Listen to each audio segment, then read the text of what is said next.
Most politicians would flunk Economics 101. In this episode, I'm going to address the question, what is meant by Bidenomics? Well, this is not a political agenda, but I will give you my take on what I think most people mean when they say Bidenomics.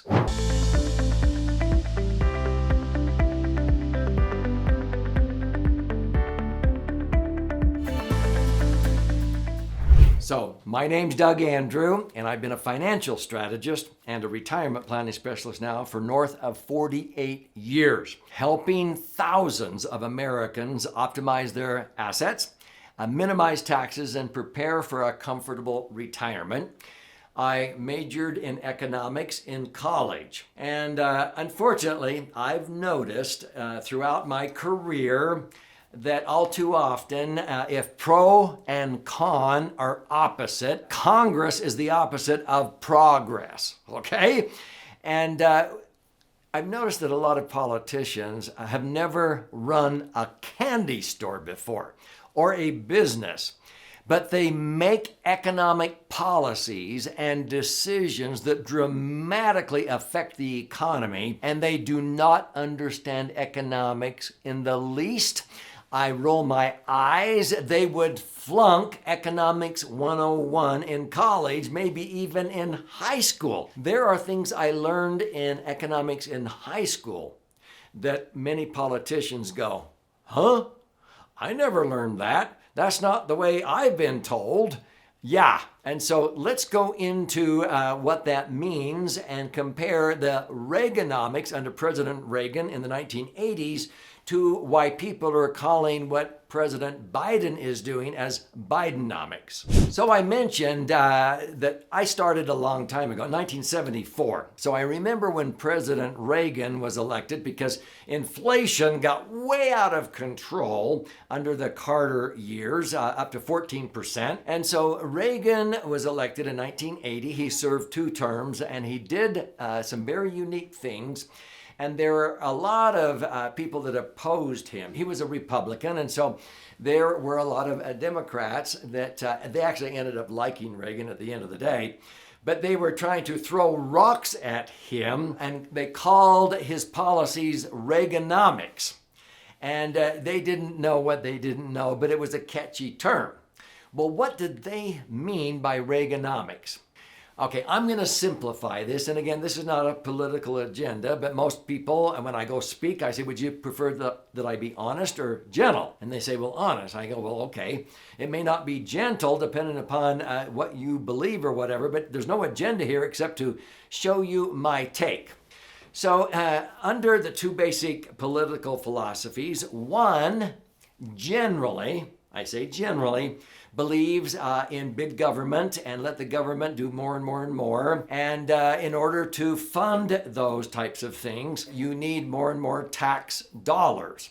And so their solution is normally raise taxes to raise tax revenue and tax the rich and the corporations because they're the ones with the money, okay? Now that sounds pretty, reasonable on the surface. Well, in actuality, that causes a lot of corporations to lay off people and not expand because you're taking away incentives. And then politicians go, well, how come we have a recession?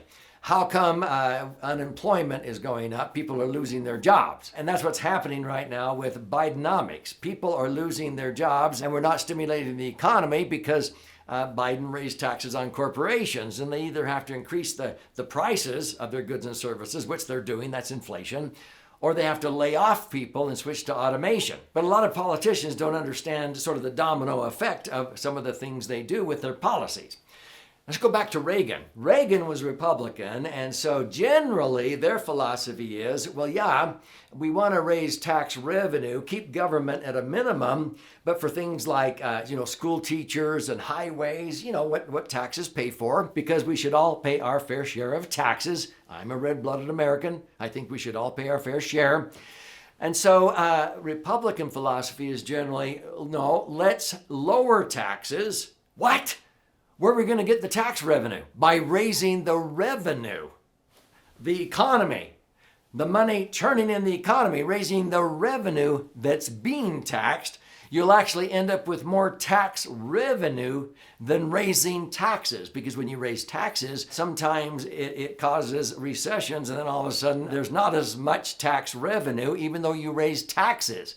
So if all you do is raise taxes, sometimes it works against you and it causes recessions. So Reagan, that was called Reaganomics. He lowered taxes, and that set up the decade of the 90s. And I know we had Clinton who wanted to take credit for that booming period, but it was set up by Reagan with Reaganomics. So now we have what is called Bidenomics. So what's the difference? It's sort of the opposite.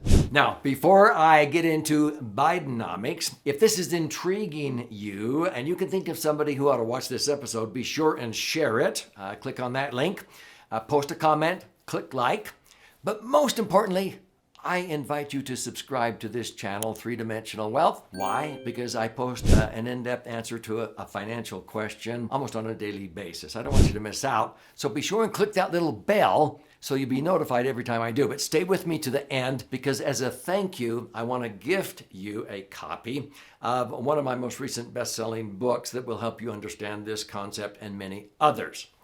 So what is meant by Bidenomics? Now, President Biden, he is of the Democrat Party.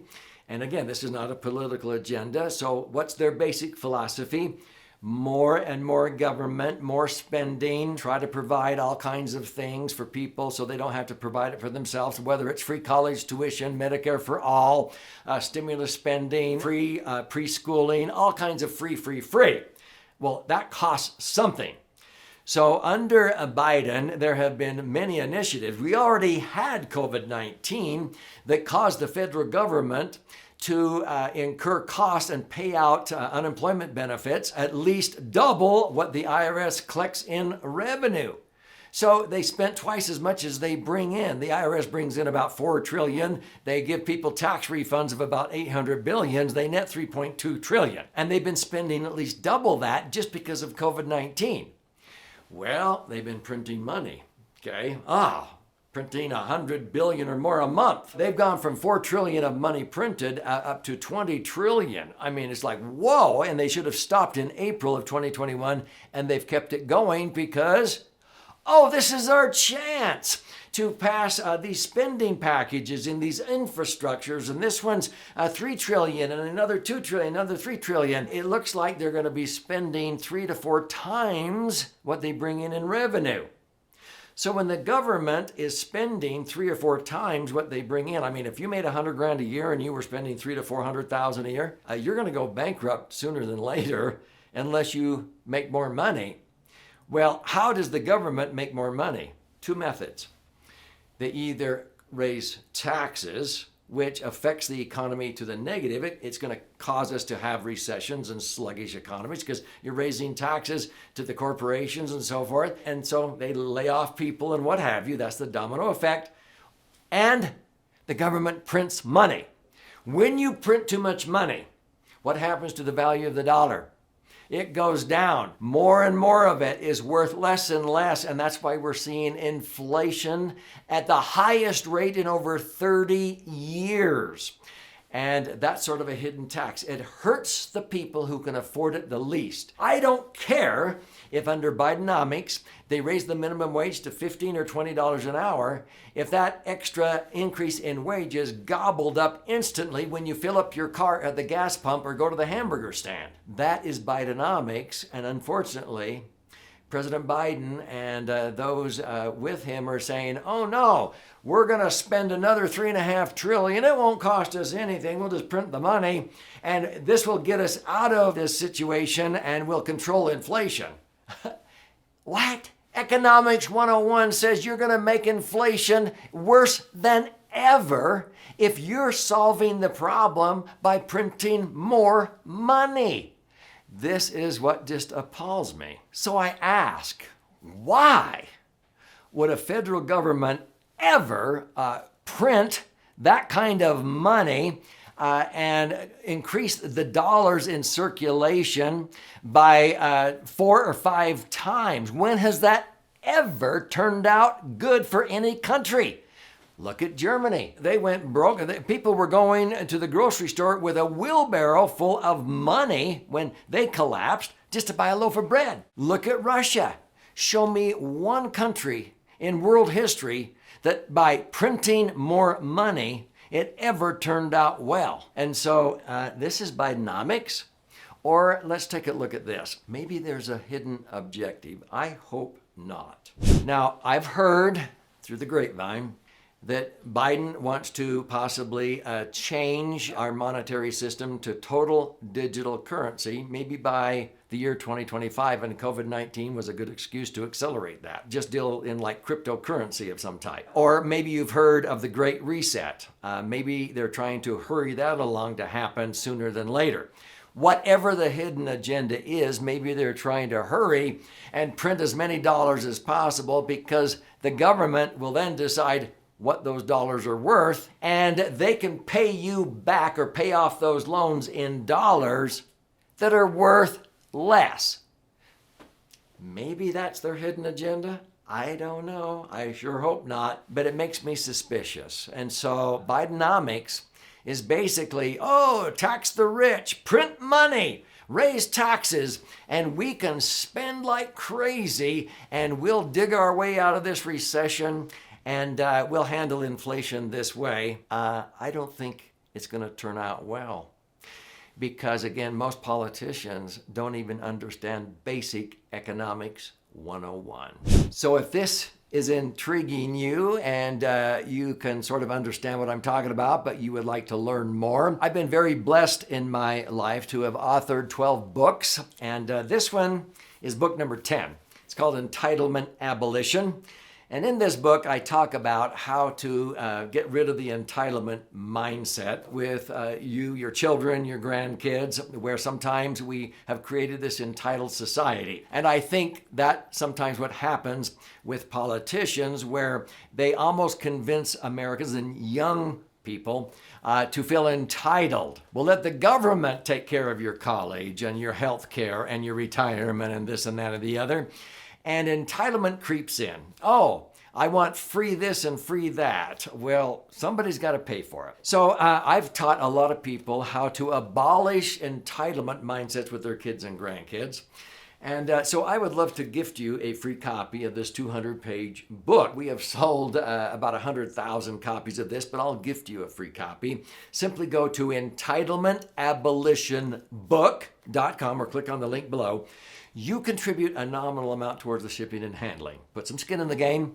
I'll cover the rest of that cost, but I'll pay for the book and fire out a copy to you. If you want to understand money better, study chapter 10 in this book, or else there are links there where you can get this book and another one of my books, The Laser Fund, is a package. But check out some of the ways that you can listen and learn and watch and learn. There's a virtual event we do almost on a monthly basis called Retire by Design. If you go in there, we waive the $600 fee, and you can attend one of those events if you want to learn more. But this is to your brighter future. You will know more about economics than 95% of politicians do. I assure you.